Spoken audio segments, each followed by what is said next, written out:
Hello and welcome to the 5.8 version review. This is it, the last Natlan patch before we switch gears completely into Nodecry with the Luna versions. I don't know what exactly they are thinking with these versions because yeah, you can call it Luna 1 through 7, 8, however many they want. But what are you going to call the internal number of the program? And honestly, depending on that, I will see how I'm going to call the next batch of version reviews. Maybe we'll call them, regular 6.0, 6.1, whatever the hell, or Luna, whatever. But it's gonna be really weird if we end Nodecry and then they start oh yeah, now we're in 6.0 with Snezna again. It's that's so fucking weird. Anyway, but that is for the future. Now, what did we get in 5.8? Well, first, I would like to say, please like the video if you enjoy it, and sub to the channel to help it out. And well, what did we get? As always, we have a new area to explore that is summer themed, which is here to stay. It is the last permanent Natlan area, so there was no need to rush the exploration. That would be the case had they not fucked up with the event side of the new area. Additionally, we did get a new Archon quest, but I have to say that in quotation marks because MiHoYo has decided to implement character story quests into the Archon quest. We know that this will be the case, at least with Ineffa, which was this version, and then Flint's and Loma. Leakers have said that this isn't a guarantee for future characters, but I think that the chances are pretty big, especially if the character is very main story relevant, i.e. Varka, Ailis, maybe Durin. So, spoilers, this Archon quest was Ineffa's story quest basically. It's far from an introduction to Nodecry, but other than that, we have events. Main event is the summer one, and as for minor events, we had an event focused on Yellen to sell her new skin, and a photo-taking event. So it's kind of low on minor events, huh? That's because I hope you didn't forget about Shillian Onslaught, baby. Gotta take up one of those event spots, fuckers. Let's quickly do away with the Archon quest. It's Ineffa's story quest. While it has interesting stuff related to Natlan, if you don't like Ineffa or care too much about her, this quest becomes a giant roadblock to actually getting into Nodecry. And this is the main problem with implementing story quests into the Archon quest. Remember Inazuma? Huh? All the way back in the second year of the game, you had to do Ayaka's and Yoimiya's story quests in order to unlock the remaining Inazuma Archon quest. Boy, oh boy, those were the days. And it's the same thing here. Depending on how the story quests are tied to the main story, it can feel like such a weird change of focus in the story. Looking at many character story quests, this one included, honestly, the focus goes onto some random NPC you have never seen for a random storyline with them just to show something related to that character, whether it's them doing some cool shit or something more lore relevant. That's why I hope that the future baked-in story quests are not like this and are more tied to the Archon quest.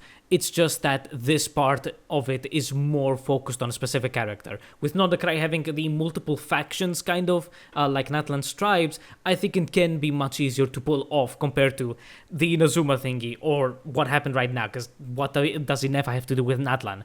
Everybody is excited for Nodecry. Right, it's just, here's Ineffa, and oh, would you look at that, random NPC that is somewhere, and oh, we gotta follow them, and oh, here's Ineffa's lore relevant stuff. That's what it is. Was it? And as for what I thought of it, I don't care about Ineffa too much. I mean, I didn't pull for her. I think that's enough to show you that. So while I paid attention, the time I spent doing the quest felt pretty wasted to me compared to. And now let's get into events. Of course, I'm including the new area stuff here. So, major event was the summer event, including Bennett this time, which I think we all were anticipating since the start of the freaking game. Bennett in Natlan, learning about his shit? Yes. The story of the event focused on Bennett, as said, and it was a trip through the Mexican summerly themed and decorated new area. The story was fine, honestly. We got all of Bennett's past, and that's the only thing I cared about because I don't like either Chaska or Mualani, so I tried to block them from my mind. I have to say, they are doing some weird stuff production-wise on in-game cutscenes because on one side you have Mualani having a new animation to hug Chaska and going through all of the trouble to animate that at the start of the quest, but on the other side you have many 2D stills at parts that aren't needed, which is also at the beginning of the quest where Chaska and Mualani appear.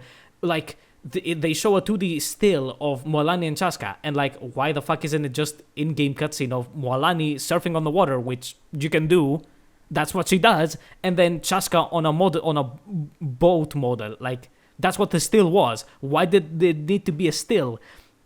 Or when they took, when they took pictures to at the end of the of parts of the quest, yes, that's fine.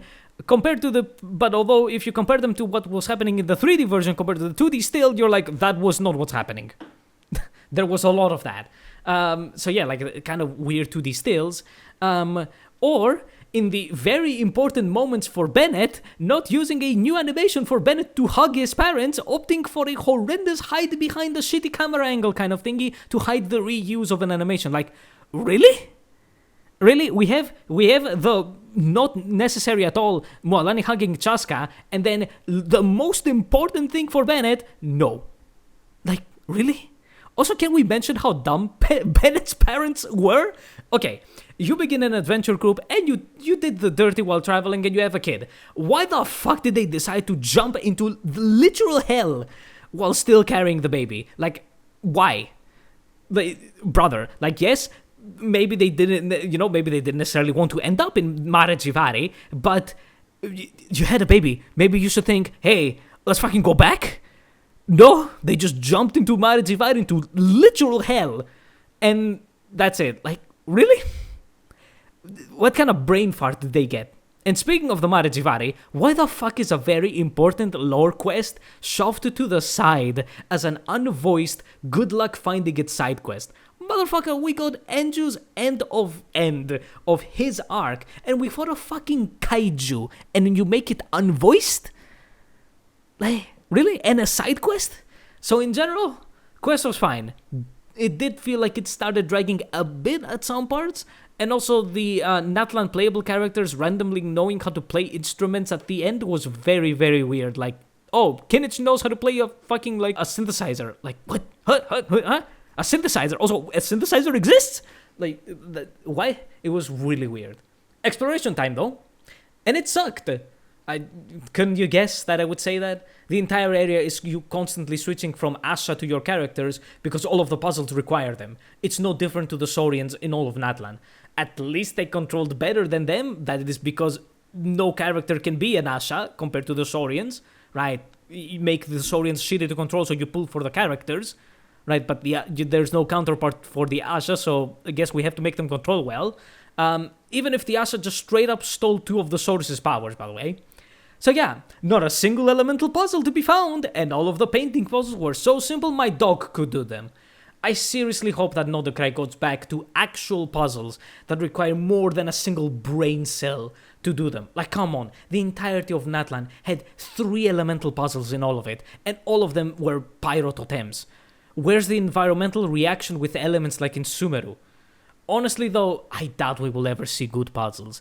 They will just introduce some other shit that you control instead of your characters, or pull for the Nodokrai units and just interact with something. I doubt they will use the lunar reactions since the access to them is very limited. Minigames then, cause those existed. First minigame was a shooting one, and it was alright. Maybe though they should learn a thing or two from the Zenless devs, because Zenless had some shooting minigames lately, and they used the adaptive triggers on the DualSense, the PS5 controller, and it was pretty nice, honestly. It felt really nice. So maybe we could implement that, especially since they are dropping support for PlayStation 4. Maybe we can make the PS5, put some more support into the PS5 with the fucking controller, now that the PS4 is fucking out. Like, something like that, right? It really surprised me when I used them in Zenless. It felt really nice, so you put a fucking shooting minigame here. Maybe you could do the same, talk with the devs. Anyway, second was a 2D flash game, basically. Control 2 characters, switch between them, push some shit, get them to the goal. It was pretty boring. Third was what I hoped to be Splatoon. Genuinely, I really hoped it was Splatoon, basically, but it was way worse. It was this co-op, but not co-op, because I don't fucking understand if there was a difference to trying to compete with the other players. You controlled an Asha and painted everything, but unlike Splatoon, there was no goal. Just paint like an idiot and get points. And that was it. And the only reason I played a little bit of it is because I believe you couldn't get the Bennett skin if you didn't do a bit of it, or get all the refines for the weapon. And lastly was a combat minigame where you had to trigger a specific reaction to fill up a meter, and when you did, control was taken away from you, from your character, in order to do a horrendously simple rhythm minigame that gave you all of the points. It didn't really matter how well you performed outside of the rhythm minigame, because you got all of the points on it. Also, the timer didn't stop during the minigame, so you could easily start it and not get any points because the timer ran out. So, that was kind of ass. Now, the last thing for the main event is they decided to not leave the event running for the entire version, meaning that you could very easily miss the event weapon and Bennett's skin for free. Like, friends, it's an event in August. Many are on vacation. Why the fuck did the event not last for the entire version duration? It's so dumb. The only thing that you could get was extra primos for exploration progress.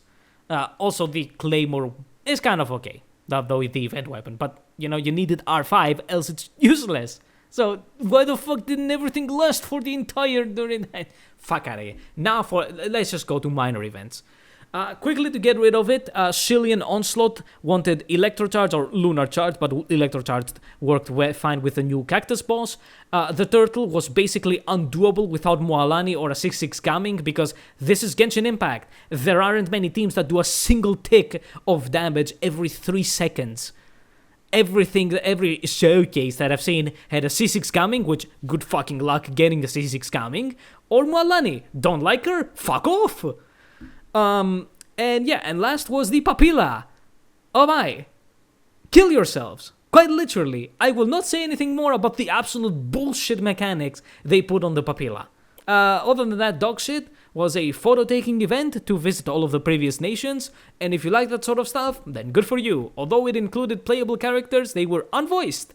And for a trip down memory lane event, that's pretty ass, don't you think? And lastly is the Yellen event to sell her skin. It was...